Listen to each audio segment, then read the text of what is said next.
Welcome. Find yourself comfortable wherever you might be listening. Let the warmth settle around you and allow your breathing to slow, steady, natural. Tonight, we journey backward through the centuries to a time both familiar and utterly foreign. Tudor England, the 16th century. Imagine a landscape of narrow roads and wide fields, of timber-framed buildings leaning toward each other over muddy streets, of church bells marking the hours in a world without clocks in every pocket. A world where the rhythms of life moved more slowly, where seasons dictated survival, and where fortune could shift as suddenly as the English weather. Tonight, we will walk these roads together. We will encounter those the records often forgot, the poor, the wandering, the desperate. We will witness the great upheavals that shook the realm, the mysteries that baffled physicians, and the splendor that dazzled courtiers. But we begin, as history so often does, at the margins, with those who had nowhere to call home. Let the past wash over you, gently, like waves upon a shore. Picture yourself on a narrow road somewhere in the English countryside. The year might be 1530, or 1545, or 1558. The exact date matters less than the season. Let us say it is autumn, when the harvest has been gathered and the labor is done. The sky hangs low and gray, pregnant with rain that has not yet fallen. The road beneath your feet is rutted earth, hard-packed by countless travelers before you, marked by wagon wheels and hoofprints. You have no destination, or rather, every village ahead is both destination and danger. You are masterless. You belong to no household, claim no lord, serve no master. In Tudor England, this makes you suspect.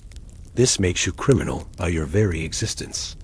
The roads of England in this century teem with people like you, perhaps 30,000 at any given moment, wandering from parish to parish, town to town, seeking work that does not exist, begging for charity that grows ever scarcer.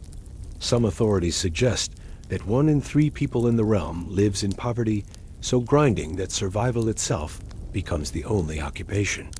A population of England has doubled in the space of a lifetime, swelling from perhaps 2.5 million souls to nearly 5 million by century's end. Yet the economy has not expanded to meet this surge. Instead, it contracts, shifts, transforms in ways that leave countless people without place or purpose. You might have been a farmer once, tilling land your family had worked for generations, until enclosure came. The lord of the manor, seeking profit from wool rather than grain, fenced the common fields, turned arable land to pasture for sheep. Sheep need few hands to tend them. An entire village might be displaced to make room for 1,000 woolly backs. The land remains, but it no longer sustains the people who lived upon it. Or perhaps you are a laborer in a monastery, one of hundreds who served the monks in their vast establishments. The dissolution came with shocking speed. First the smaller houses in 1536, then the greater abbeys by 1540. Centuries of monastic life swept away in less than a decade, and with it, the livelihoods of thousands. The monks themselves might receive pensions, but you, the baker who made their bread, the groom who tended their horses, the servant who swept their halls, you received nothing but the necessity of finding new employment in a world that had none to offer. The road stretches before you. Your clothes are worn, patched many times over. Your shoes, if you still possess shoes, are split and sodden. The bundle on your back contains everything you own. A spare shirt perhaps, if you are fortunate, a wooden bowl, a knife. The weight of it is nothing. The weight of hunger is everything. Your stomach has long since stopped its urgent complaining. Now it simply aches, a dull, constant companion. When did you last eat? Yesterday morning, perhaps. A piece of bread given by a farmer's wife who took pity. The day before that, nothing. The day before that, a handful of hazelnuts gathered from a hedgerow. The rhythm of your life has become the rhythm of scarcity. Feast and famine, though the feasts are meager things. A bowl of pottage, a crust of bread, the occasional cheese rind. You approach a village. The church tower rises above the surrounding cottages, gray stone against gray sky. Smoke drifts from chimneys. The smell of cooking reaches you on the wind onions, perhaps, and something else. Your mouth waters involuntarily. You know the calculation you must make now. Every village presents the same dilemma. To beg is to risk punishment. The authorities have made this abundantly clear. Without a license, a formal document bearing the seal of local justices, permitting you to seek alms within a specific area, you are breaking the law. But licenses are difficult to obtain. You must prove you are unable to work, that you are genuinely impotent, as the statutes phrase it. The old, the crippled, the sick. If you are able-bodied, if you possess working limbs and reasonable health, you have no right to beg. You must find work. That no work exists is not considered a sufficient excuse. The Act of 1531 formalized this system. Each parish may license its own poor, those born within its bounds or long resident there. They receive a badge to wear, a mark of official poverty, degrading but necessary. These licensed beggars may seek alms within their assigned territory. All others are vagabonds, vagrants, masterless men and women who threaten the social order by their very mobility. You have no license. You have no badge. Your parish of birth lies 40 miles behind you, and you cannot return there. There is nothing to return to. So you enter the village as you have entered countless villages before, aware that each step might lead to the stocks, the whipping post, or worse. The village is small. Perhaps 24 cottages cluster around a green, with the church at one end and an alehouse at the other. Chickens scratch in doorways. A dog barks at your approach, then loses interest. An old woman sits on a bench outside her cottage, spinning wool with steady, rhythmic movements. She glances up as you pass, her face neutral, assessing. You might knock on doors, cap in hand, voice humble, asking for work in exchange for food. Anything. Hauling water, chopping wood, mending thatch, turning the soil in kitchen gardens. But the answers come swift and repetitive. No work, nothing needed. Move along. Or you might sit near the church, hoping that parishioners leaving Sunday service will be moved to charity. But the parish constable watches from nearby, arms crossed, suspicious. He knows you are not local. He can see it in your clothes, your manner, your very presence. Strangers are trouble. Strangers are expense. If you fall ill here, if you die here, the parish must bear the cost of your care or burial. Better to move you along before you become their burden. The afternoon wears on. You have received nothing. A few cold glances, a shouted warning to be gone, but no bread, no coins, no kindness. You move on, as you knew you would. The road continues. It always continues.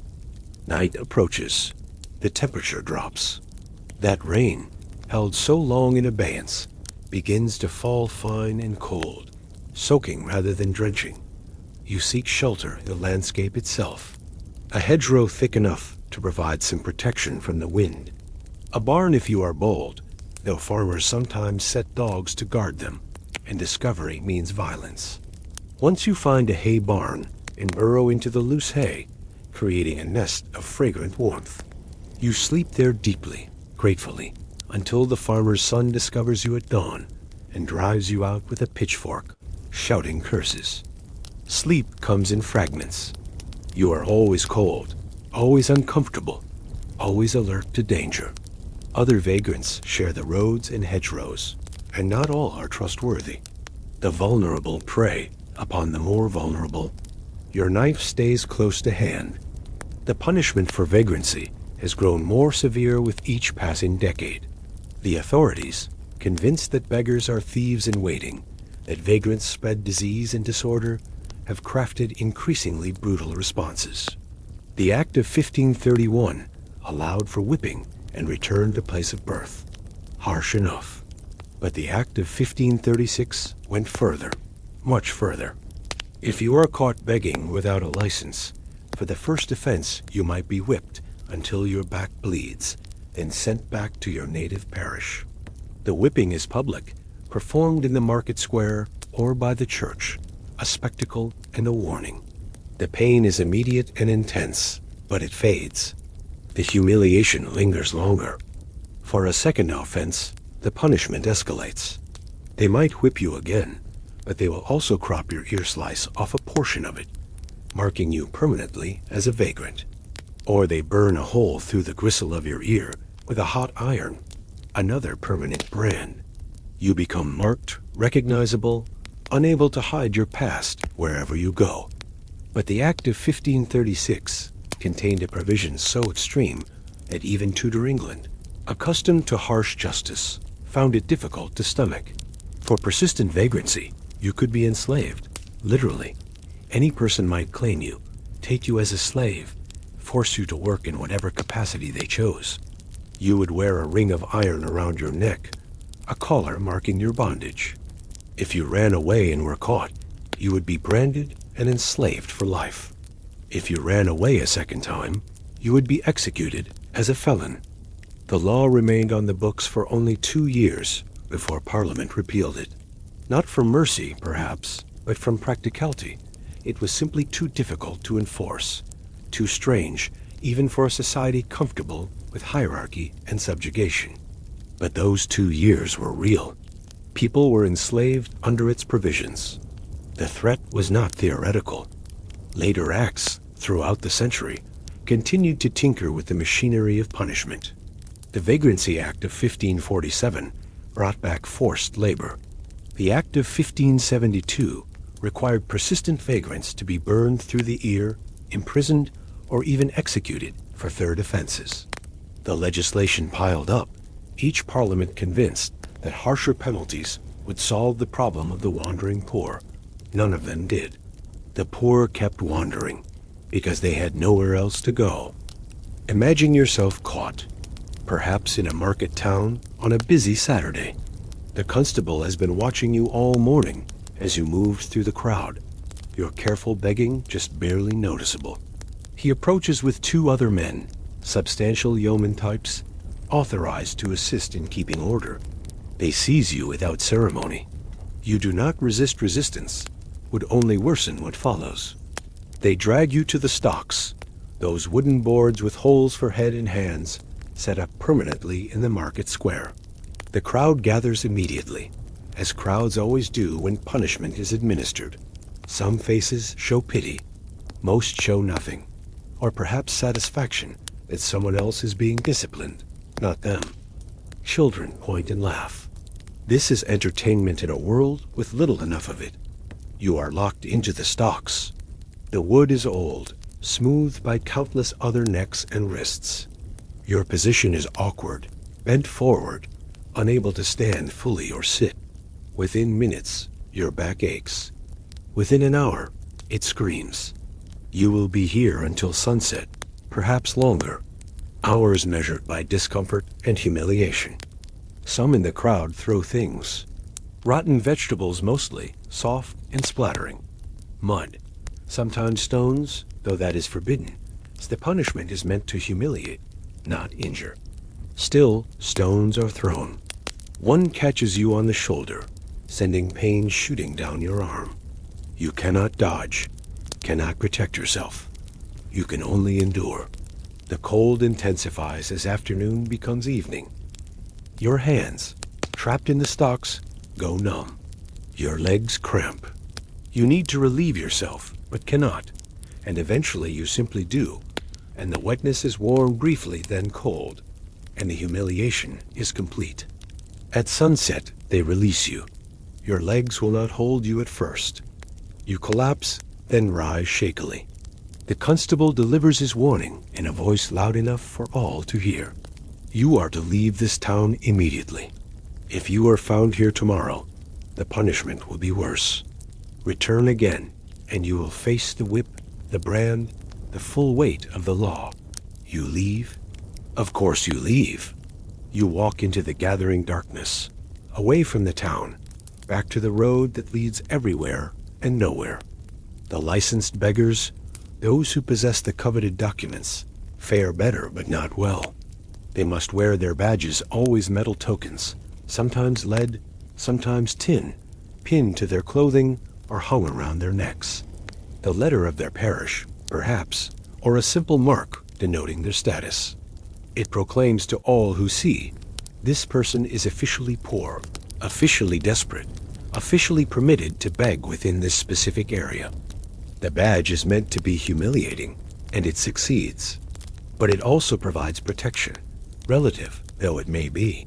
A licensed beggar cannot be whipped for begging, cannot be enslaved or branded, so long as they remain within their territory. They have been judged incapable of work too old, too sick, too injured. The parish has acknowledged responsibility for them, grudgingly. But the license ties them to place. They cannot leave their parish seeking better fortune elsewhere. They must remain tied to a locality that may or may not provide adequate charity. Some parishes are generous, their churches collecting alms for distribution to the poor. Others are stingy, begrudging every penny. Geography becomes destiny. You encounter licensed beggars on occasion. They congregate near churches on Sundays or at crossroads where travelers pass. They have their spots, their regular stations, claimed through long residence. They eye you with suspicion, you the unlicensed vagrant who competes for the same scarce charity. Sometimes they warn you off, claiming territory. Sometimes they share information, which parishes are harsh, which sympathetic, which roads to avoid. You learn the geography of survival. Certain towns are known to be vicious in their pursuit of vagrants. Their constables are zealous, their justices harsh. You give these towns wide berth, even if it means adding miles to your journey. Other places are softer, their officials more concerned with genuine criminals than with wandering poor. These places become waypoints in your circuit, villages where you might risk staying a day or two, begging carefully, working if possible. The church preaches charity. The gospel demands it. Feed the hungry, clothe the naked, shelter the homeless. On Sundays, priests exhort their congregations to give alms, to show Christian mercy. Some listen, some give. A penny here, a crust there. It is never enough, but it is something, and something means survival. Yet the same society that preaches charity also fears it. The concern is that generosity will attract more beggars. That word will spread of a soft village, and the masterless poor will descend in numbers too great to manage. So charity is carefully controlled, officially licensed, restricted to the deserving poor of the parish. The rest of you, the wandering, unlicensed, able-bodied poor, are undeserving. You should work. That you cannot find work is immaterial. The winter is hardest. You know this from experience, from the winters you have survived and the winters that killed people you traveled with. The cold is relentless. Sleeping rough in winter means waking covered in frost, if you wake at all. Some do not. They settle into hedgerows on particularly bitter nights and simply fail to rise when dawn comes. You find them sometimes, other vagrants like yourself, frozen into stillness. You do not linger over them. There is nothing you can do, no words that help, no ritual you can perform. You move on. You must always move on. Food becomes even scarcer in winter. The harvest is done, the stores laid by. Farmers have calculated their own needs through to spring and have nothing to spare. Gardens lie dormant. Hedgerows offer no nuts, no berries, no sustenance. You survive on less and grow thinner, your clothes hanging loose, your face becoming gaunt. Disease finds you easily. A cough that settles in your chest and will not leave. A fever that makes your teeth chatter and your body ache. Dysentery from drinking bad water or eating food gone rotten. There is no physician for you, no apothecary measuring out remedies. You either recover through the stubborn persistence of your body, or you do not recover. The margin between life and death narrows to nothing. A particularly harsh week, a particularly cold night, a particularly empty belly. Some vagrants band together, finding safety and companionship in numbers. You encounter them on the road sometimes, groups of 5 or 6 or more, traveling together. They are suspicious of outsiders, but might allow you to join them for a time, sharing the warmth of a common fire, pooling meager resources. But groups also attract attention. Authorities fear bands of vagrants as nascent rebellions, as criminal gangs waiting to happen. A lone beggar might be pitied or ignored. A group of beggars is a threat. You learn to read people with extraordinary precision. Which faces might soften with appeal, which will harden. How to approach a housewife humble, apologetic, emphasizing your willingness to work. How to avoid men of authority, constables, justices, substantial landholders who might decide to make an example of you. You learn the subtle signs that indicate whether a village is tolerant or hostile, whether a particular road is well patrolled or neglected. Survival becomes a skill honed over months and years. You know which wild plants are edible, which will make you sick. You can start a fire with damp wood when necessary. You can mend your clothes with scraps, begged or found. You can walk 20 miles in a day on an empty stomach. These are not skills you wanted to learn, but necessity is an efficient teacher. The seasons turn. Summer brings easier survival, warmer nights, hedgerows full of berries, more work available in the fields during harvest. You might find a few weeks of employment, stacking hay or gleaning grain, paid in food rather than coin. The labor is backbreaking, dawn until dusk in the hot sun, but you have a place for those weeks. You belong somewhere, however temporarily. You eat regularly, fill your stomach, feel your strength return slightly. But then the harvest ends, and you are back on the road. The rhythm of your life resumes. Walk, beg, sleep rough. Walk, beg, sleep rough. The days blur together, distinguished only by the villages you pass through and the weather you endure. You think sometimes of what you left behind.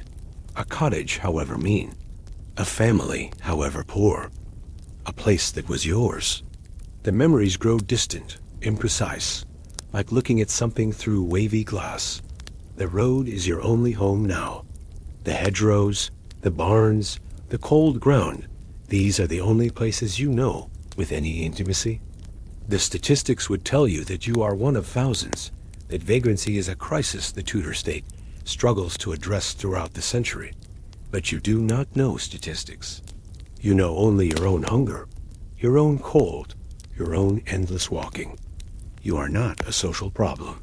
You are a person trying to survive in a world that has decided survival is not your right. The road continues ahead, stretching into the distance, fading into the gray horizon where earth meets sky. And you continue along it, because there is nothing else to do. Because movement, however aimless, feels like living, and stillness feels like death. Because somewhere ahead there might be work, or charity, or at least the next village where you might beg another meal. The rain has stopped. The clouds remain, but the rain has stopped. It is something. A small mercy in a life that contains few mercies. You pull your thin cloak tighter and walk on, one foot before the other, into whatever comes next. Let us leave the roads now, and the cold wandering poor, and turn our attention to corridors of power, to palaces where fires burned bright in every hearth, where tapestries lined the walls, where the greatest crisis was not hunger but dynastic succession. The decisions made in these gilded rooms would reshape England, would tear apart the very fabric of religious life, would send ripples through centuries. Yet they began, as so many great upheavals do, with something intimate, something personal. King's desire for a son. Picture Henry VIII in the year 1527. He is 36 years old, in the full vigor of manhood. He stands over 6 feet tall, broad-shouldered, athletic. He jousts, he hunts, he dances with energy and skill. He fancies himself a scholar, a musician, a theologian, and indeed he possesses genuine learning, unusual for a king. He writes music, plays multiple instruments, can converse in Latin and French. His court glitters with Renaissance splendor, attracting poets and artists, humanists and scholars. He has been king for 18 years, and England has prospered under his rule, or so it appears from the palace windows. But Henry has a problem that gnaws at him daily. It shapes every decision that will ultimately reshape his kingdom. He has no son. His wife, Catherine of Aragon, has been Queen of England for nearly 2 decades. She is Spanish, daughter of the famous Catholic monarchs Ferdinand and Isabella. Aunt to the Holy Roman Emperor Charles V, she is intelligent, pious, dignified, beloved by the English people. She has been a good wife, a faithful wife, a queen who conducted herself with grace and performed her duties admirably. But she has not given Henry a living son. She has been pregnant many times. 6 times, perhaps 7, the records blur together, a litany of hope and loss. A daughter, Mary, born in 1516, thrives. She is the king's delight, his pearl, but she is not a son. The other pregnancies ended in stillbirth or early infant death, boys born who lived only days or hours. The hopes of a dynasty buried in small coffins. By 1527, Catherine is 42 years old. The possibilities of childbearing have passed. Henry understands this. England understands this. And Henry believes he understands why God has denied him a son. The marriage itself, he has come to believe, is cursed. Catherine was married first to Henry's older brother, Arthur, Prince of Wales. Arthur died after only 5 months of marriage at age 15. The young Catherine, widowed in a foreign land, remained in England through years of diplomatic uncertainty, while her father-in-law, Henry VII, decided what to do with her. Eventually, when young Henry inherited the throne at 18, he married his brother's widow. A dispensation from the Pope had been required. Such marriages were forbidden by biblical law, specifically in the book of Leviticus. But Pope Julius II granted the dispensation, and the marriage proceeded. Now, 18 years later, Henry has convinced himself that the marriage was wrong from the beginning, that the Pope had no authority to dispense with God's law, that Leviticus spoke clearly, "If a man shall take his brother's wife, it is an unclean thing. They shall be childless." Childless. Henry has no son. Surely this is God's judgment on an unlawful union. The king wants an annulment, not a divorce. That is not the proper term, not the way the matter is framed. He wants the marriage declared invalid, null from the beginning, as if it never happened. This would make Mary illegitimate, but Henry does not dwell on that unfortunate consequence. His focus is on the future, not the past. On Anne Boleyn, not Catherine of Aragon. Anne Boleyn, dark-eyed, sharp-tongued, French-educated. She is not classically beautiful by the standards of the age, but she possesses something more compelling: wit, vivacity, and ability to charm and intrigue. She has been at court for several years, one of Catherine's ladies-in-waiting. Henry has noticed her. Henry has pursued her. And Anne, learning perhaps from her sister Mary's example, Mary had been the king's mistress and gained little from it, refuses to become simply another royal paramour. If the king wants her, he must marry her. She will be queen, or she will be nothing. So Henry needs his annulment, needs it with increasing urgency as he enters his late 30s, as his passion for Anne intensifies, as the succession question becomes more pressing. Without a legitimate male heir, England faces the possibility of civil war upon his death. The Wars of the Roses, that bloody conflict between York and Lancaster, ended only 40 years ago. The memory remains fresh. England cannot endure another succession crisis. Henry convinces himself that he seeks the annulment not from selfish desire, but for the good of the realm. He puts the matter in motion in 1527. Quietly at first, then with increasing openness. His chancellor, Cardinal Thomas Wolsey, receives the delicate task of securing the annulment from Rome. Wolsey is perhaps the most powerful man in England after the king. He is Archbishop of York, Cardinal, Papal Legate, Lord Chancellor. He is immensely wealthy, living in splendor that rivals the king's own. Hampton Court Palace, which will later pass to Henry, is Wolsey's creation. He has served Henry faithfully for nearly 2 decades, managing the tedious business of government while the young king enjoyed himself. Now he must achieve something unprecedented, convince the Pope to annul a marriage that the papacy itself had authorized, to declare that a previous pope's dispensation was invalid. The task would be difficult under any circumstances, but circumstances in 1527 are particularly unfortunate. Pope Clement VII is not a free agent. The previous year, 1526, the armies of Holy Roman Emperor Charles V, who is recall, Catherine of Aragon's nephew, sacked Rome in an event of shocking violence. The Pope became effectively Charles's prisoner. Charles has made clear that he will not permit his aunt to be cast aside, will not allow her to be humiliated and her daughter bastardized. Clement VII finds himself trapped between the King of England's demands and the Emperor's opposition. So the Pope delays. He temporizes.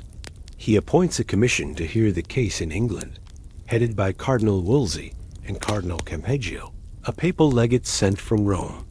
The commission meets through the summer of 1529, hearing arguments, examining evidence. Catherine appears before it and makes her case with dignity and force. She declares that her marriage to Arthur was never consummated, that she came to Henry's bed a virgin, that therefore the biblical prohibition does not apply. She appeals directly to Rome over the heads of the commissioners. And then, in July 1529, Clement VII revokes the commission. He calls the case back to Rome, where it will be heard in the papal court, where it will be delayed indefinitely, where it will almost certainly be decided in Catherine's favor. Henry is furious. Wolsey has failed. After months of effort, of diplomatic maneuvering, of careful presentation of the king's case, nothing has been achieved. The marriage stands. The annulment is denied, and someone must bear the blame. Wolsey falls with startling speed. In October 1529, he is stripped of the Lord Chancellorship. His property is forfeit to the Crown Hampton Court, York Place in London. All his accumulated wealth passes to Henry. He is charged with praemunire, the offense of asserting papal jurisdiction in England, contrary to royal authority. The irony is bitter. Wolsey is accused of serving Rome too well, when in fact he failed to bend Rome to Henry's will.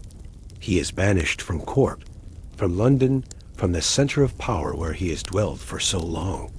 He retreats to York, to the archbishopric that is nominally his primary office, but which he has largely neglected in favor of national politics. He dies the following year, 1530, while being brought back to London under arrest for treason. "If I had served God as diligently as I have done the king," he reportedly says in his final days, "he would not have given me over in my gray hairs." The fall is complete. The lesson is clear.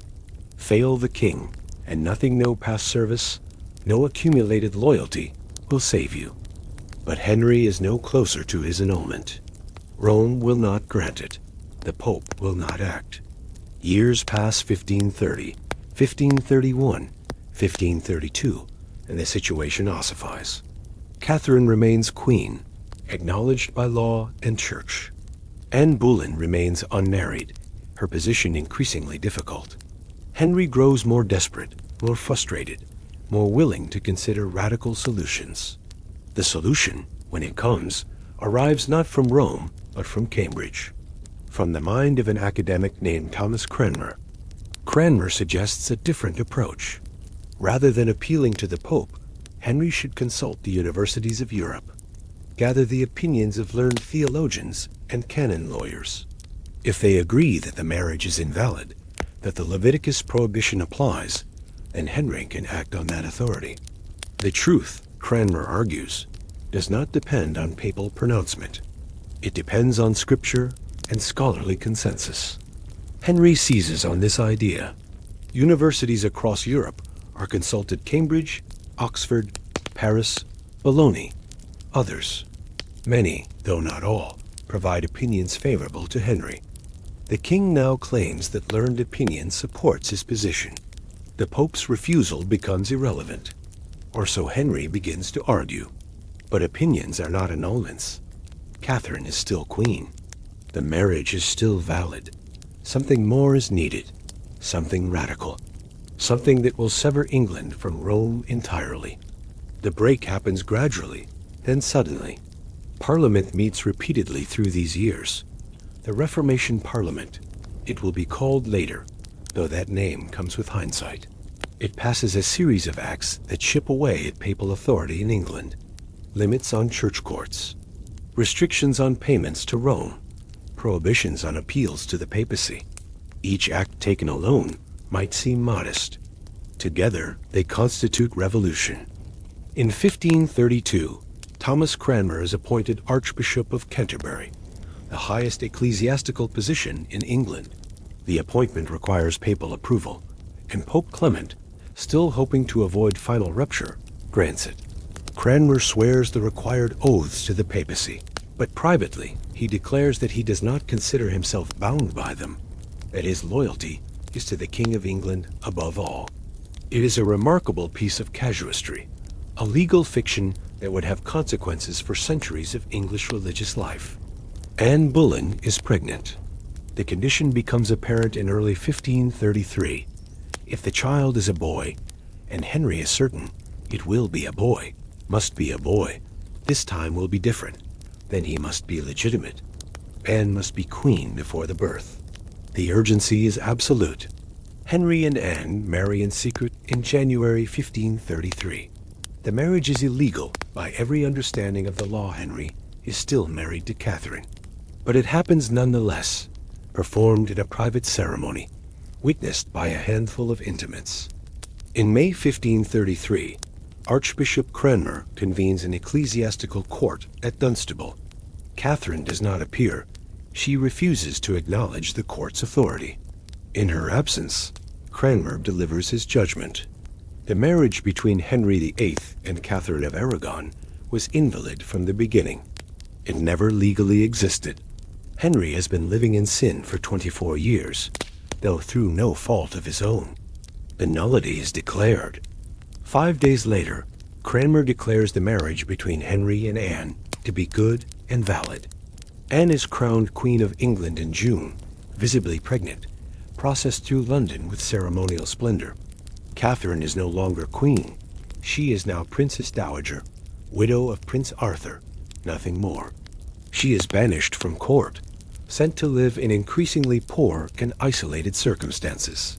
She will never see her husband again, never see her daughter marry again. She will die 3 years later, 1536, still claiming to be the true queen, still refusing to acknowledge the annulment. But the break is not yet complete. Rome reacts with inevitable fury. Pope Clement VII excommunicates Henry in 1533. The sentence is suspended, held in abeyance, a threat rather than an enacted punishment. There is still hope, perhaps, that Henry might reconsider, that reconciliation might occur. Henry does not reconsider. Instead, he escalates. Parliament meets again in 1534 and passes the Act of Supremacy. The act is brief, clear, revolutionary. It declares that the King of England is the supreme head on earth of the Church of England. Not the Pope, not Rome, the King. Henry becomes, by parliamentary statute, the head of the English Church, with all the authority that implies. The break with Rome is complete, total, irrevocable. English subjects are required to swear an oath, acknowledging the supremacy. To refuse is treason.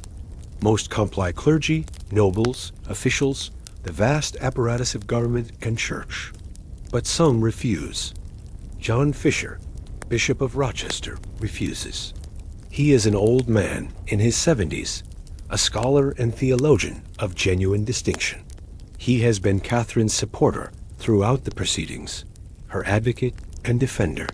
He will not swear that Henry is head of the church. He will not deny papal authority. He believes it is a matter of eternal salvation, not political convenience. Thomas More refuses. More is perhaps the most distinguished intellectual in England, lawyer, scholar, author of Utopia, former Lord Chancellor. He resigned the chancellorship in 1532 when the direction of events became clear. He has tried to remain silent to avoid confrontation. He will not actively oppose the king, but he cannot in conscience take the oath. The supremacy, he believes, is false. The Pope is the rightful head of the Church, instituted by Christ himself. To deny this is to deny truth. Both men are arrested. Both are imprisoned in the Tower of London. Both are tried for treason. Both are convicted. Both are executed in 1535 Fisher in June, More in July. The executions are carried out on Tower Hill, the standard location for such grim work. Beheading, the privilege of nobility and rank.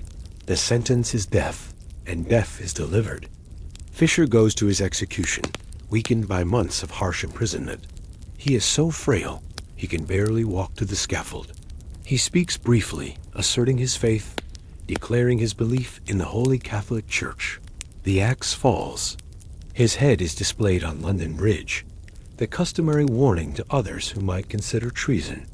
More faces death with remarkable composure, even humor.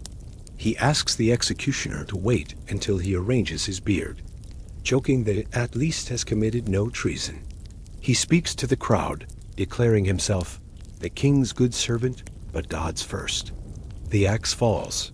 His head joins Fisher's on London Bridge. The executions send shockwaves through Europe. Fisher is a cardinal. The Pope had elevated him shortly before his death, hoping perhaps that the honor would provide some protection. It did not. More is internationally famous, respected across Christendom. That Henry would execute such men demonstrates the king's absolute determination. No one is safe. Compliance is not optional. The vast majority comply. They swear the oath. They acknowledge the supremacy. What choice do they have? Conscience is valuable, but life is more valuable. Most people, when faced with execution, will bend, will sign the document, speak the words, perform the outward gesture of conformity, whatever their private beliefs. Thomas More and John Fisher become martyrs precisely because they are unusual. Most people are not martyrs. The break with Rome accomplished, Henry turns his attention to the wealth of the Church. The monasteries, convents, and friaries of England hold vast property lands, buildings, treasures accumulated over centuries. They owe allegiance to international religious orders, to abbots and priors whose ultimate loyalty is to Rome. They are, in Henry's newly configured kingdom, anomalies, foreign bodies in the national church. The dissolution begins in 1536 with the smaller religious houses, those with annual incomes below a certain threshold. Royal commissioners visit each house, compile inventories, assess the value. The findings are predictable. The commissioners find laxity, corruption, failure to observe proper religious discipline. The reports justify the predetermined conclusion. The houses are to be closed, their property forfeit to the crown. The monks and nuns are pensioned off, given small annual payments, and sent into the world. The buildings are stripped lead torn from roofs, bells removed, anything of value extracted. The shells are often sold to local landowners who demolish them for building stone. Within a generation, abbeys that stood for 400 or 500 years are reduced to picturesque ruins. The larger houses follow between 1538 and 1540. No monastery is too ancient, too wealthy, too prestigious to escape. Glastonbury, with its legendary associations with King Arthur and Joseph of Arimathea, is dissolved. Its aged abbot, Richard Whiting, resists and is executed. Fountains Abbey, Rievaulx, Tintern names that echoed through medieval England, all are closed, emptied, demolished, or repurposed. The wealth flows to the crown. Henry sells much of it. He needs money for foreign wars, for palace building, for the expensive business of maintaining his court. The land is bought by nobles and gentry, creating a new landed interest with a stake in the Reformation. These men, having purchased monastery lands, have no desire to see religious houses restored. They become the permanent supporters of the Protestant settlement, not necessarily from conviction, but from self-interest. The dissolution destroys a way of life that had existed for nearly 1,000 years. The monasteries were not simply religious institutions. They were centers of learning, hospitals for the sick, providers of charity for the poor, landlords to thousands of tenants. Their disappearance leaves voids, some filled by new institutions, many not. The vagabonds wandering Tudor roads include former monastery servants, people whose livelihoods vanished when the houses closed. But the dissolution is popular with many. Anti-clericalism runs strong in England. There is resentment of church wealth, of monks living comfortably while lay people struggle. Protestant ideas, smuggled in from the continent, spread through London and the port towns. Luther, Zwingli, Calvin, their writings circulate despite official prohibition. Many English people embrace the Reformation eagerly, seeing it as religious purification, a return to biblical truth, liberation from Roman corruption. Many others are horrified. The old religion, Catholic Christianity as it had been practiced for centuries, is woven into daily life. The saints, the pilgrimages, the rituals and ceremonies, these are not optional extras, but the very fabric of faith. To tear them away is to leave people spiritually bereft, uncertain, afraid for their souls. England in the 1530s is a nation dividing against itself. Families split, father Protestant, son Catholic, daughter uncertain. The unity of Christendom, already fractured by Luther's revolt in Germany, now breaks in England as well. The consequences will unfold over generations. Religious civil war, martyrdoms on both sides, centuries of suspicion and conflict between Protestant and Catholic. But in the moment, in the mid-1530s, what is most striking is the speed of change. In 1530, England is a Catholic kingdom, obedient to Rome, conventional in faith. By 1535, England is something new, a national church, independent of papal authority, headed by the king, rapidly dismantling medieval religious structures. 5 years. That is all it takes to overturn a millennium. Henry believes he is doing God's work. He frames the break not as rebellion against the church, but as reformation of the church. England, he argues, is not leaving Catholic Christianity. Rather, England is purifying Catholic Christianity, removing papal corruption, returning to authentic faith. It is the Pope who has erred, not England. It is Rome that has departed from truth, not Henry. Whether Henry genuinely believes this, or whether it is convenient rationalization for actions taken from personal desire, is difficult to determine. Perhaps both are true. Perhaps he has convinced himself that his need for a son, his love for Anne Boleyn, and God's will for England all align perfectly.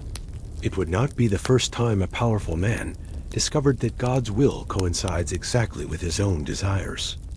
Anne Boleyn gives birth in September 1533. The child is a girl, Elizabeth, healthy, vigorous, but female. Henry is disappointed, but not despairing. Anne is young. There will be other children, surely. Sons will follow. They do not follow. Anne has miscarriages. The male heir does not arrive. By 1536, Henry's passion for Anne has cooled. He has noticed other women at court. Anne's sharp tongue, once so attractive, now seems shrewish. Her failure to produce a son becomes unforgivable. History repeats itself. Once again, Henry wants to be free of a wife who has not given him sons. Once again, he will act to achieve that freedom. But Anne Boleyn's story belongs to a later chapter. For now, at the end of 1534, the immediate crisis is resolved. Henry has his break from Rome. He has his supremacy. He has Anne as queen, and their daughter Elizabeth, and the hope of sons to come. He has the church's wealth flowing into royal coffers. He has executed those who opposed him and cowed the rest into submission. England has been transformed. The religious landscape that will define the nation for centuries has been established: a national church, sometimes Protestant, sometimes more Catholic, but always separate from Rome, always under royal authority. The Tudor settlement, it will be called. It begins here, in these years of crisis and upheaval, driven by a king's need for a son and refusal to accept denial. The fires burn in the palace hearths. The tapestries hang on the walls. The court dances and feasts, puts on masks and music. Outside, in the streets and villages, England adjusts to its new religious reality. Some embrace it. Some endure it. Some will die for opposing it. In years to come, when Mary Tudor attempts to restore Catholicism and earns the name Bloody Mary for her efforts, or when Elizabeth I settles on a moderate Protestantism and executes Catholic reticence. But that lies ahead. In the future, these people cannot see. For now, in 1534, a break is made. The die is cast. England has set its course, and there is no turning back. The realm settles into an uneasy new normal, and life continues, as it always does, whatever upheavals occur in distant palaces. Let us turn now from matters of state and succession, from kings and popes and political upheaval, to something more intimate and more terrifying, something that arrived without warning, killed with shocking speed, and vanished as mysteriously as it came. A disease, a plague, but unlike any plague England had known before or would know again. They called it the sweating sickness, the English sweat, Tudor Anglicus in the Latin of physicians. It appeared first in 1485, the very year Henry VII claimed the throne after defeating Richard III at Bosworth Field. Some whispered that Henry's army had brought it from France, or that French mercenaries in his service carried some continental contagion.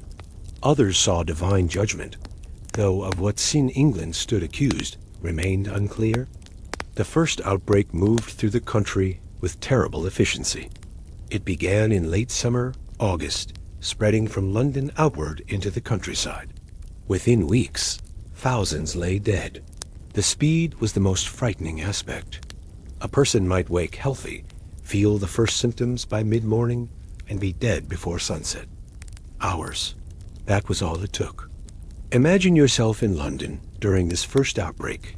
You live in a timber-framed house on a narrow street where the upper stories nearly touch the buildings opposite, blocking out much of the sky. It is August, warm and humid.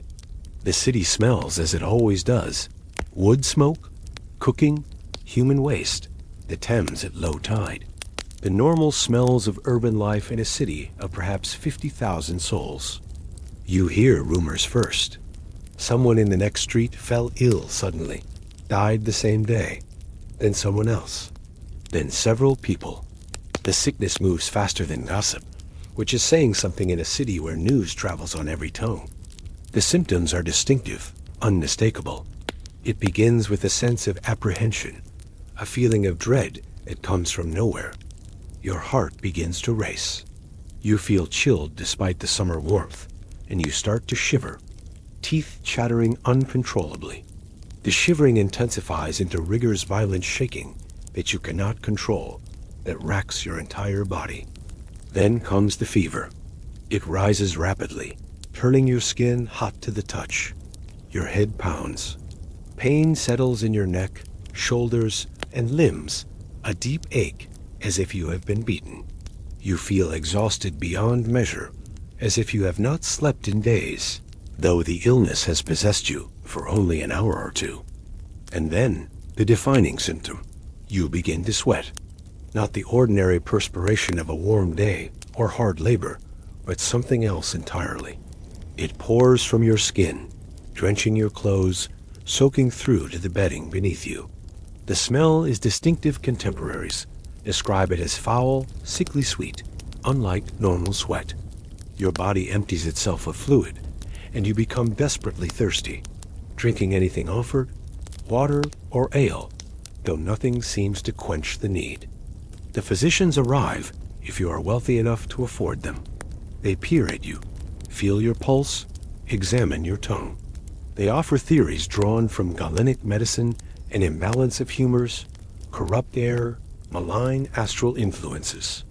They recommend treatments. Theriac, that ancient cure-all, a compound of dozens of ingredients, including viper flesh. Bloodletting to release the corrupt humors. Various herbal preparations, their efficacy more hope than evidence. None of it helps. The disease follows its own course, indifferent to medical intervention. If you are fortunate, if fortune is the right word, you survive the crisis. After hours of violent sweating, the fever breaks. The perspiration gradually lessens. You fall into an exhausted sleep and wake the next day weak as a kitten but alive. The danger has passed. Recovery is usually complete, though it takes days or weeks to regain your strength. If you are not fortunate, the opposite occurs. The exhaustion deepens. Your pulse becomes rapid and weak, fluttering like a trapped bird. You become delirious, speaking nonsense, not recognizing those around you. Your breathing grows labored. And then, quite suddenly, it stops. Your heart ceases, life departs. The entire process, from first symptom to death, has taken perhaps 6 hours, perhaps 12, rarely more than 24. There is no intermediate stage, no lingering illness, no prolonged dying. You either recover within a day or two, or you die within a day.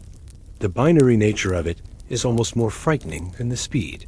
There is no time to prepare, to set affairs in order, to make peace with God or family. The first outbreak in 1485 kills thousands. Oxford and Cambridge lose scholars by the dozen. Young men cut down in their prime. London suffers terribly. Though exact numbers are impossible to determine, record-keeping in times of plague is haphazard at best. The disease seems to prefer the young and strong, those between 20 and 40 years of age. Children and the elderly, usually the most vulnerable to disease, are relatively spared. This is backwards, wrong, contrary to every pattern of sickness anyone recognizes. And then, as suddenly as it arrived, it vanishes. By late autumn of 1485, the sweating sickness is gone. England breathes again. Life returns to normal. Perhaps it was a singular event, never to recur. Perhaps it came with the change of dynasty and will not return. But it does return. In 1508, a second outbreak. Less severe than the first, fewer deaths, but the same symptoms, the same terrifying speed. The disease appears in summer, kills for several weeks, then disappears. Again in 1517, a third outbreak. This one is more widespread than the previous ones, moving not just through England, but leaping the Channel to continental Europe. Cases appear in France, in the Low Countries, in Scandinavia. Always the same symptoms. Always the same rapid progression. The disease seems to follow trade routes, appearing in port cities and market towns, places where people gather, where travelers bring news and goods from elsewhere. The outbreak of 1528 is particularly severe. It begins in London in late spring and spreads rapidly through the country. The royal court is affected, courtiers fall ill, and several die. Henry VIII, ever fearful of disease, flees London with a small household, moving from palace to palace, trying to stay ahead of the contagion. Anne Boleyn, already the object of the king's affection, though not yet his wife, contracts the sweat at her family's home in Kent. For several days, her life hangs in the balance. Henry, desperate with worry, sends his own physician to attend her. She survives, joining the ranks of the fortunate. But many do not survive. The death toll in 1528 is substantial. Entire households are struck, servants, masters, everyone. Some villages lose a quarter of their population in a matter of weeks. The disease moves through the country like a wave, cresting in one location then another, leaving death in its wake. This outbreak also spreads to the continent with unprecedented reach. Hamburg suffers terribly. Vienna reports cases. Cities throughout the Holy Roman Empire experience the sweat. Descriptions from foreign physicians match the English accounts exactly: the sudden onset, the violent perspiration, the rapid death or recovery. Europe, familiar with plague and typhus and a dozen other epidemic diseases, has never seen anything quite like this. And then, once more, it fades. By autumn of 1528, it is gone, vanished as completely as if it had never been. The fifth and final outbreak occurs in 1551. By now, England has passed through the tumult of Henry VIII's reign, through the boy King Edward VI's Protestant reforms, and stands on the edge of further religious upheaval when Mary Tudor will attempt to restore Catholicism. The sweat appears in the spring, follows the familiar pattern: rapid onset, violent symptoms, swift death or recovery, and then, after a summer of fear and death, it disappears and never returns. The sweating sickness, having terrorized England through 5 distinct outbreaks over 66 years, simply ceases to exist. No cases are reported after 1551. Not in England, not on the continent, not anywhere. The disease that arrived mysteriously in 1485 departs equally mysteriously in 1551, leaving behind only the historical record and endless medical speculation. What was it? The question has occupied historians and physicians for centuries. Contemporary accounts are detailed enough to rule out many diseases, but not precise enough to provide definitive identification. It was not plague, no buboes, no characteristic plague symptoms. Not typhus, the progression is wrong, the symptoms do not match. Not influenza, though some suggest it might have been a particularly virulent flu strain. Modern theories tend toward 2 possibilities. The first is hantavirus, a disease carried by rodents, transmitted to humans through contact with rodent droppings or urine. Hantavirus can cause pulmonary syndrome with symptoms that include fever, rapid pulse, and respiratory distress, leading to death within hours. The timing of outbreaks late spring and summer corresponds to when rodent populations peak. The sudden appearance and disappearance might relate to changes in rodent populations or in the specific virus strain. But hantavirus typically does not cause the profuse sweating that defines the English sweat. And hantavirus tends to affect people in rural areas with high rodent contact, whereas the sweating sickness seemed to prefer urban areas and particularly struck the wealthy. That preference for the wealthy is one of the disease's most unusual characteristics. Most epidemic diseases strike hardest at the poor, those living in crowded, unsanitary conditions, malnourished, vulnerable. But the sweating sickness seemed to reverse this pattern. The wealthy and comfortable died in disproportionate numbers. Nobles, merchants, successful tradesmen, these were the primary victims. The poorest laborers, those sleeping rough like our vagrant from the first segment, seemed relatively immune. Why? No one knows. Theories abound. Perhaps the wealthy, living in tightly shuttered houses, were exposed to some environmental factor that the poor, sleeping outdoors or in drafty hovels, avoided. Perhaps diet played a role. The rich ate more meat, drank more wine, consumed foods that somehow made them susceptible. Perhaps the wealthy sought treatment that actually worsened outcomes, being confined to overheated, airless rooms, wrapped in heavy blankets to encourage sweating when the body was already sweating itself to death. The recommended treatment was indeed counterintuitive from a modern perspective. Physicians advised patients to stay in bed, remain warm, and allow the sweat to run its course. Absolutely do not get chilled, they warned. Do not drink cold water. Do not expose yourself to fresh air. Keep the room warm, the windows closed, the blankets heavy. This advice, well intentioned by the medical understanding of the time, may have killed people. If the disease involved dehydration and circulatory collapse, and the symptoms suggest it did, then keeping patients overheated and preventing fluid replacement would worsen outcomes. The poor, lacking physicians, lacking warm private rooms, perhaps simply lying in the shade of a tree until the fever passed, may have accidentally stumbled on better treatment through sheer lack of alternatives.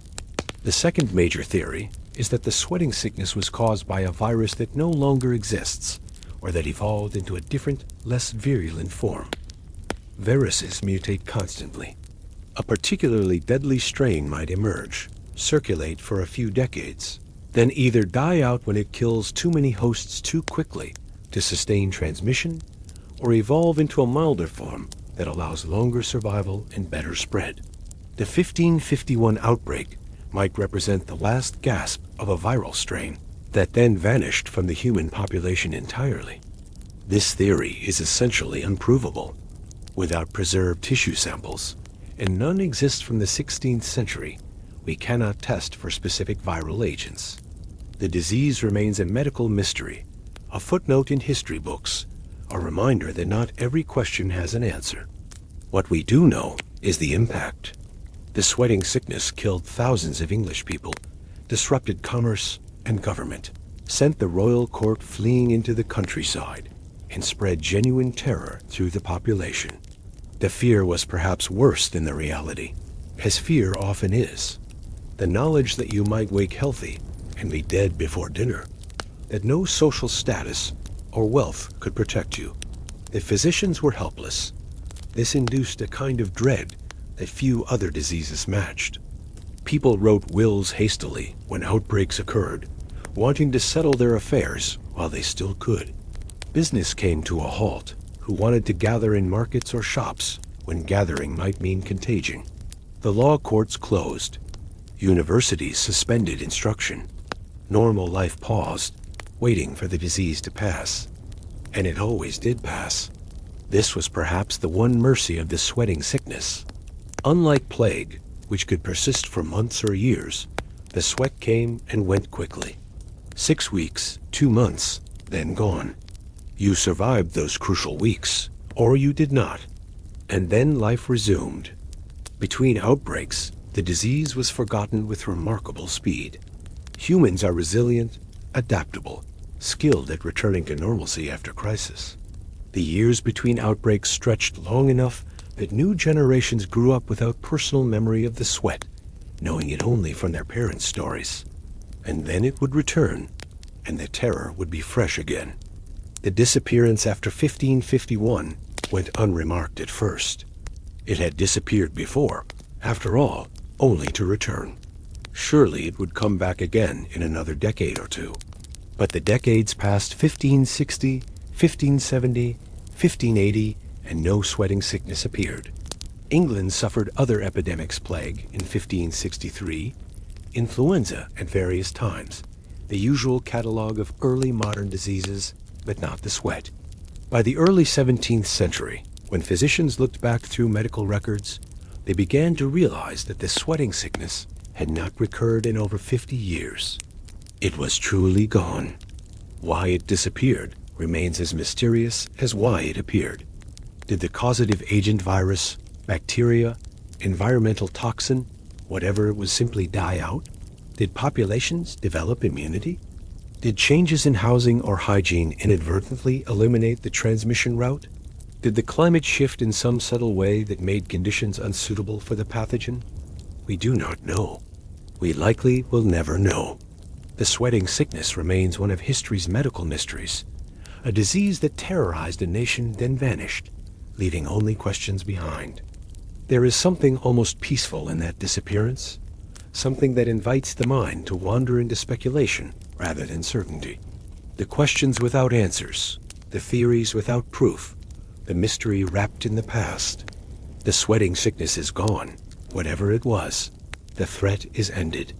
Those who died are 5 centuries in their graves, beyond suffering, beyond fear. And we, in our own time, face our own diseases, our own medical mysteries, and wonder what future generations will think of our struggles. The English summer of 1551 fades into autumn. The last cases of the sweating sickness resolve, some in death, some in recovery. And then nothing. The disease is gone.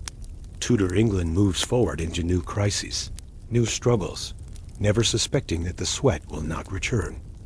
But it does not return. The mystery remains, but the terror is ended.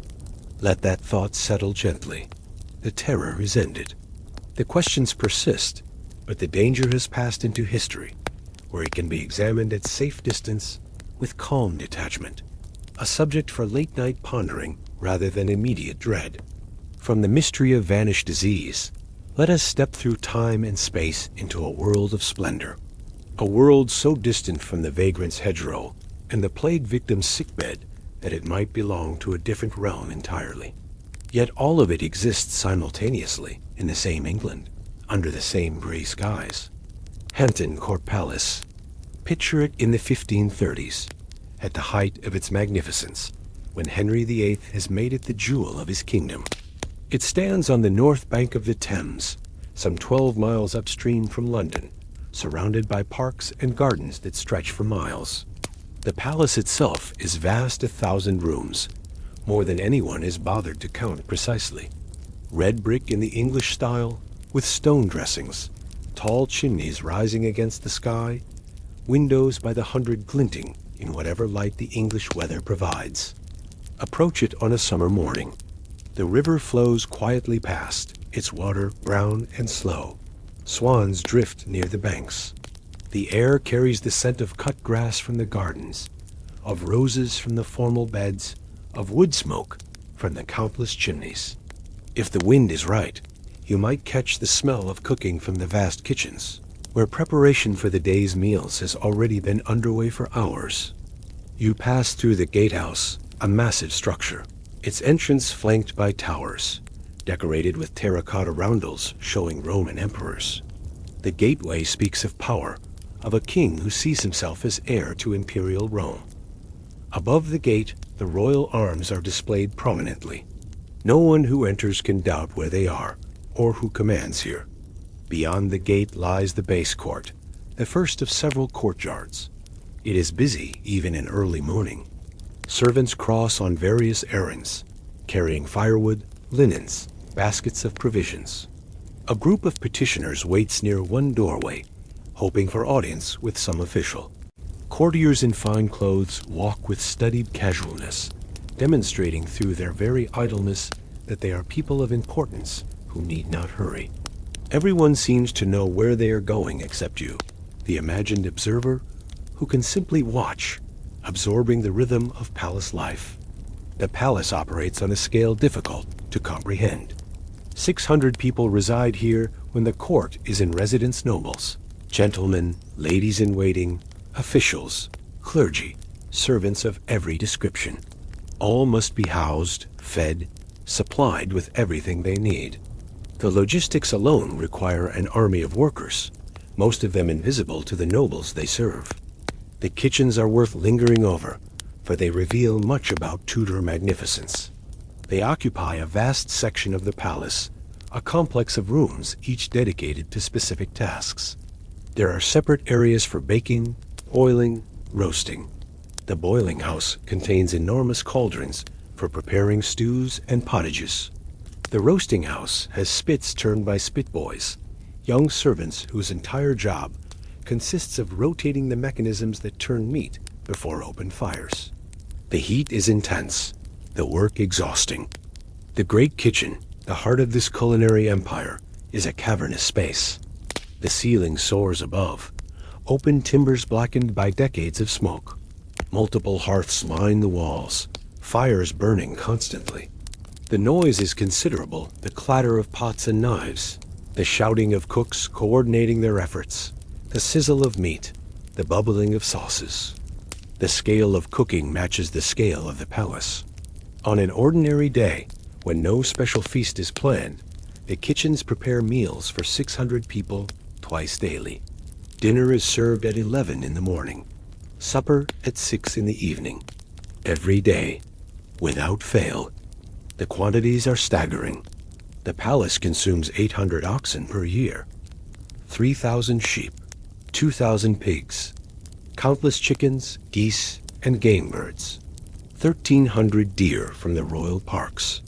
This is to say nothing of fish pike and bream from the ponds, salmon and sturgeon from the Thames, salted cod and herring by the barrel, or the dairy products, butter and cheese in enormous wheels, or the bread 600 loaves baked daily in the palace bakehouse, the flour ground from grain stored in the palace granaries. Wine arrives by the barrel from France and Spain. Ale is brewed on the premises, in quantities measured in thousands of gallons. The cellars are vast, cool spaces storing provisions against every need. All of this is overseen by a small army of officials. The Lord Steward manages the household. Below him, the counting house keeps meticulous records of every penny spent, every delivery received. Master cooks command their departments with absolute authority. Clerks track inventory. Yeomen guard stores. The hierarchy is strict, every person knowing their place, their duties, their authority, or lack thereof. Now let us move from the working spaces to the ceremonial heart of the palace. The Great Hall, completed in 1535, represents the pinnacle of Tudor architectural ambition. You enter through tall doors and find yourself in a space that seems designed to induce awe. The hall stretches 106 feet in length, 40 feet wide, 60 feet high. The ceiling is a marvel, a hammer beam roof, the wooden beams carved and decorated, painted and gilded. Hanging pendants descend from the beams, carved to resemble Tudor badges. The effect is of floating grandeur, the ceiling seeming both massive and weightless. Tapestries cover the walls, woven with scenes from myth and history. They serve dual purposes, decoration and insulation, their heavy fabric helping to warm the vast space. On the dais at the far end of the hall, the high table rises above the rest. This is where the king dines when he chooses to eat in state, which is not often. Henry increasingly prefers the privacy of his apartments. But the hall remains the ceremonial center, the space where the household gathers, where rank and precedence are displayed and reinforced. Meal times in the hall follow strict ritual. The tables are arranged according to status. The high table for the most important people. Below that, tables for gentlemen. Further away, tables for lesser servants. Your position in the hall announces your position in the world. To be invited higher is a mark of favor. To be moved lower is public humiliation. The food arrives in procession. First, the officers of the household enter, carrying white staffs of office. Then come the servers bearing dishes, arranged on serving boards. The food for the high table comes first. The most elaborate dishes, swans roasted whole with their feathers replaced, peacocks in full plumage, subtlety sugar sculptures depicting castles or ships. Then food for the lower tables, less decorative but still abundant. Meat, fish, pies, vegetables, bread, cheese. More than anyone can eat, far more. The leftovers will be distributed as alms at the palace gates, feeding the local poor. Even the scraps have value in an economy where nothing is wasted. But the king rarely eats in the hall.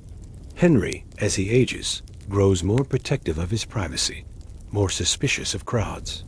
He dines in his private apartments, attended by a select few. These chambers represent a palace within the palace, spaces of increasing exclusivity as one penetrates deeper. Beyond the presence chamber lies the privy chamber, accessible only to the king's closest attendants. The gentlemen of the privy chamber are among the most powerful men in England, not through official title, but through proximity to power. They dress the king, attend him through the day, have his ear at the most private moments. A word from one of them can make or break a petition, a career, a life. Further still lie the king's private apartments, bedchamber, study, prayer closet. These spaces are richly furnished beyond measure. The walls are covered with tapestries or painted cloths. The ceilings are decorated with intricate plasterwork and gilding. The furniture, though sparse by later standards, is of the finest quality: chairs with cushions, tables inlaid with precious woods, cabinets containing the king's collections of curiosities and treasures. The king's bed is a statement of magnificence. It is massive, canopied, curtained with heavy fabric embroidered with gold thread. The mattress is stuffed with the softest down.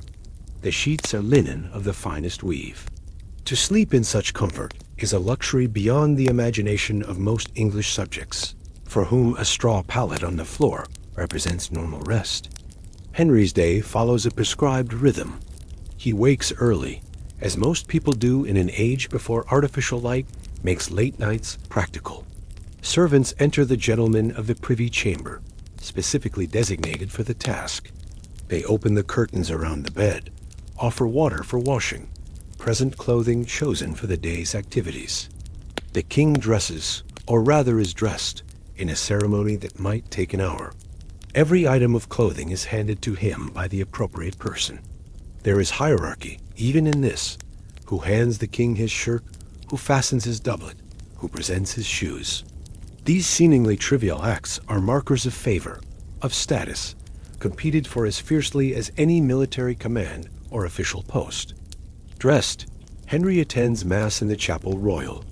The chapel is one of the palace's glories, its ceiling a masterpiece of gilded carving, its windows filled with colored glass.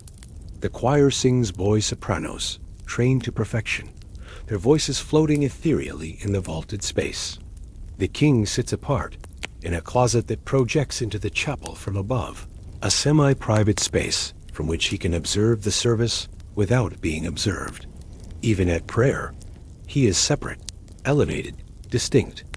After Mass business, Henry meets with his counselors Thomas Cromwell in the 1530s, orchestrating the machinery of government with ruthless efficiency. They discuss matters of state, letters from ambassadors abroad, reports from justices in the shires, petitions requiring royal decision, finances, always finances: how to pay for wars, for palaces, for the expensive apparatus of kingship. Henry is not a lazy king.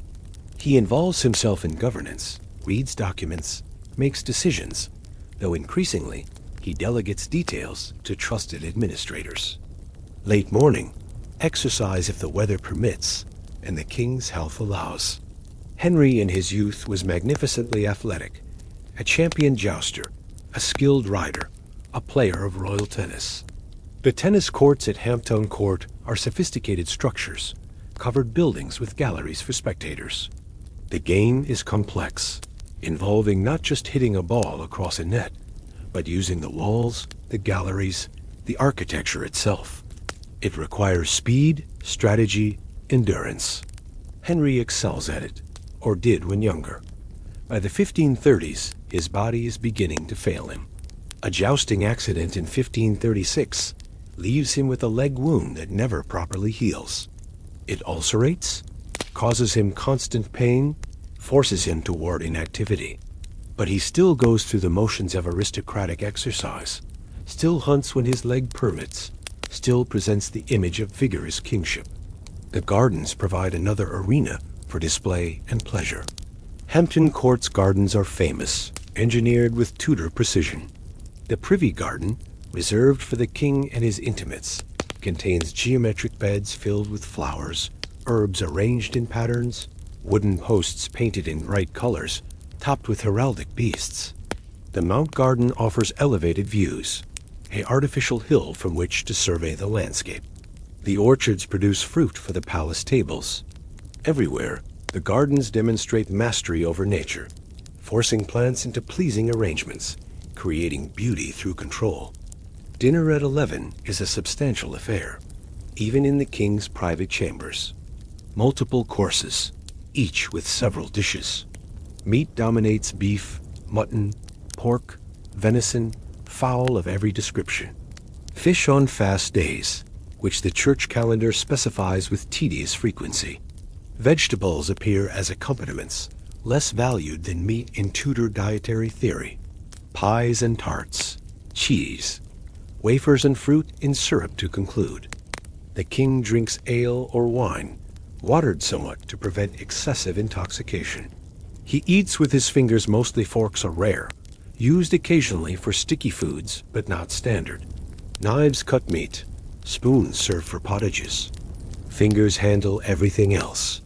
Manners dictate how one uses fingers gracefully, the tips only, not the whole hand. Napkins are provided. Ewers of scented water appear between courses for rinsing hands. Afternoon brings more business or entertainment. Petitions are heard. Courtiers seek audience, requesting favors, offices, pardons, grants of land. Henry dispenses justice and patronage, the two great tools of kingship. A royal word can elevate or destroy. Everyone wants that word to be in their favor. Music fills many hours. Henry is genuinely musical, plays the lute and virginals competently, sings in a strong voice. He has composed music himself. Pastime with good company is his work, a song celebrating the pleasures of aristocratic life. The court contains professional musicians, members of the Chapel Royal and the king's secular household. They perform for royal pleasure songs, instrumental pieces, complex polyphony.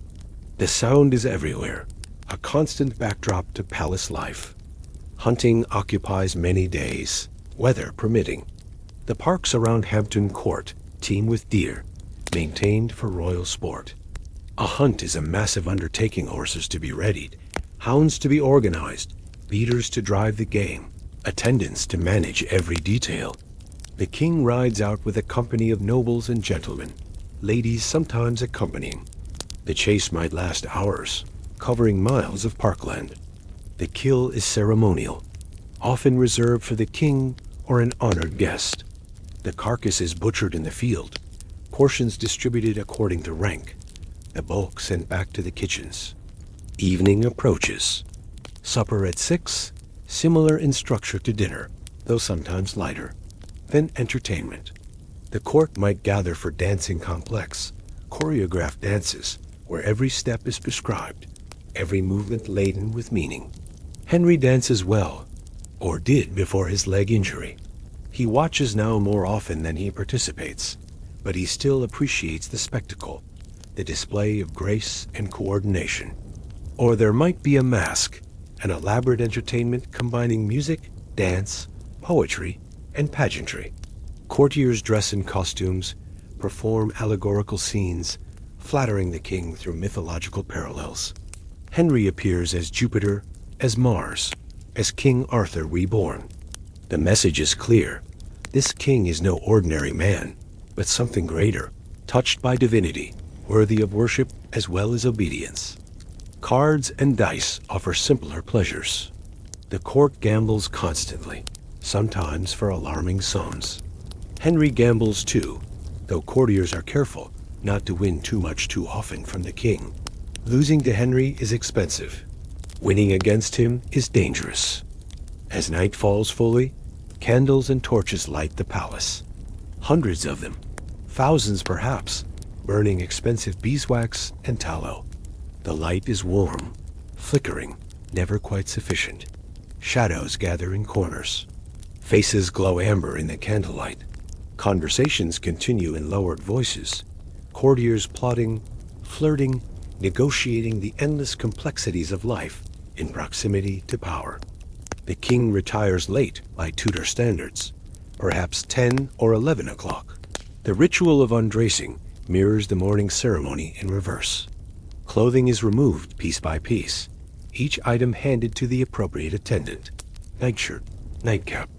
The great bed awaits. Curtains are drawn for warmth and privacy. Henry sleeps, or attempts to sleep, troubled increasingly in later years by his leg pain, his weight, his various ailments. But for now, in the 1530s, sleep still comes readily enough. The palace quiets, but never entirely. Servants continue their work through the night guards patrolling, kitchen staff preparing for tomorrow, grooms tending horses in the stables. The machinery of magnificence never fully stops. And through all of this, beneath the splendor and ceremony, runs the constant current of competition. Everyone at court wants something: office, land, royal favor, marriage alliances, influence. Every interaction is calculated. Who speaks to whom? Who is invited to which entertainment? Who walks with the king in the garden? Who dines at the high table? These tiny gradations of favor matter intensely, because favor translates to power and power to wealth.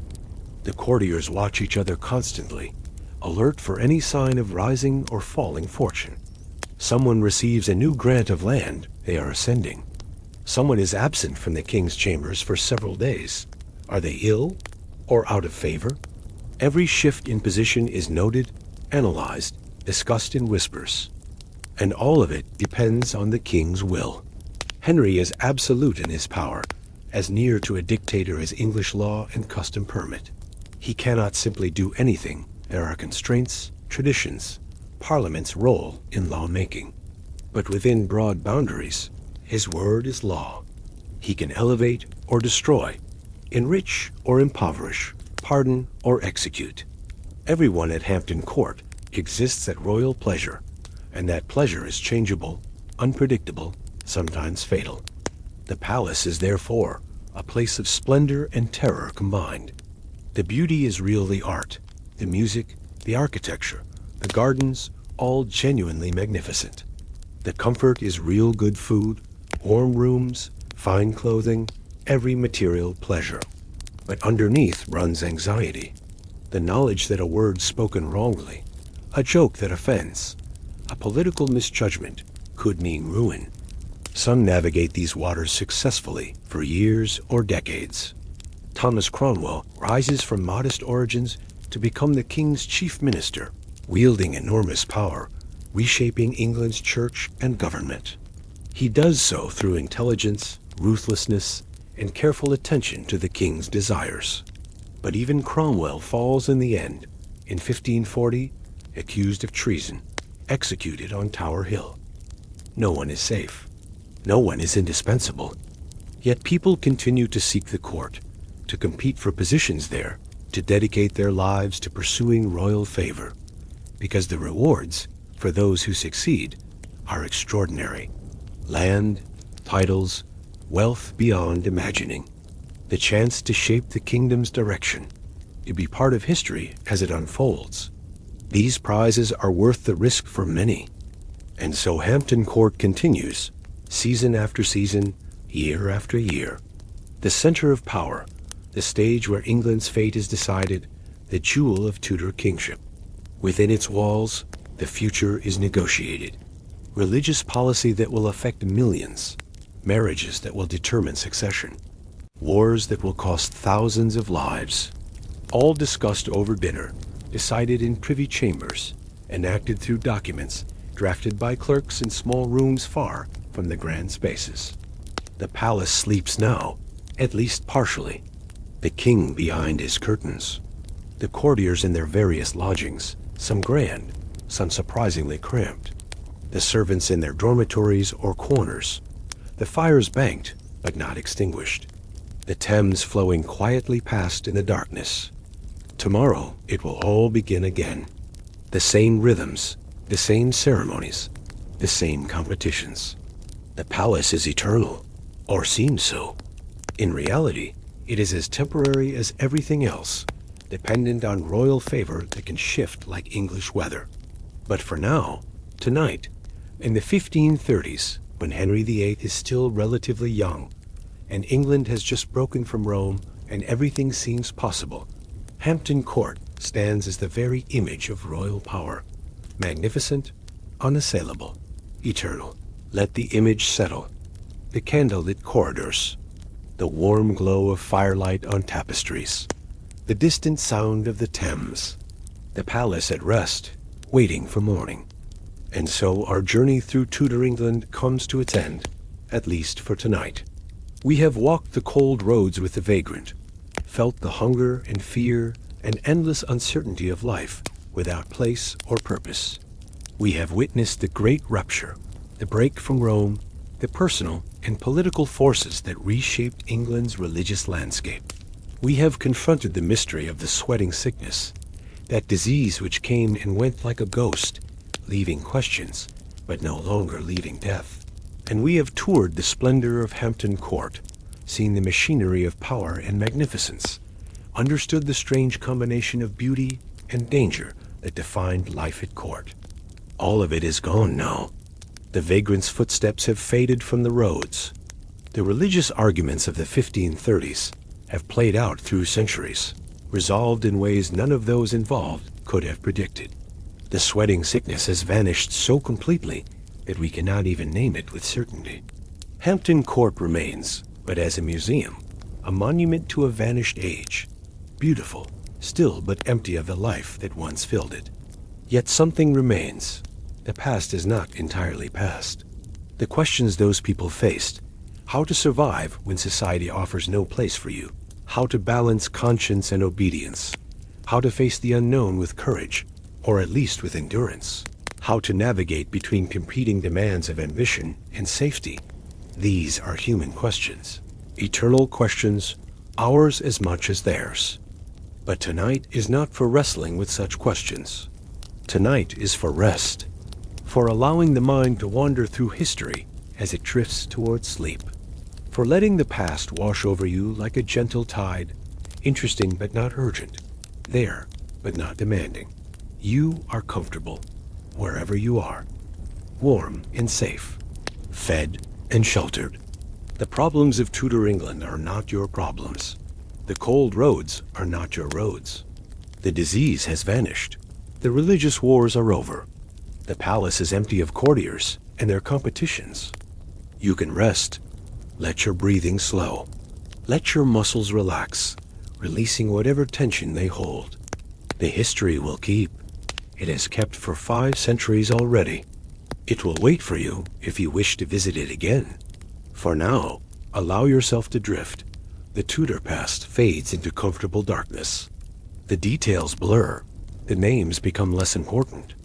What remains is a sense of time's great sweep, of lives lived and completed, of struggles that seemed all-consuming in their moment, but which have passed into the safe distance of history. Sleep, if sleep comes. Rest, if rest is all that comes.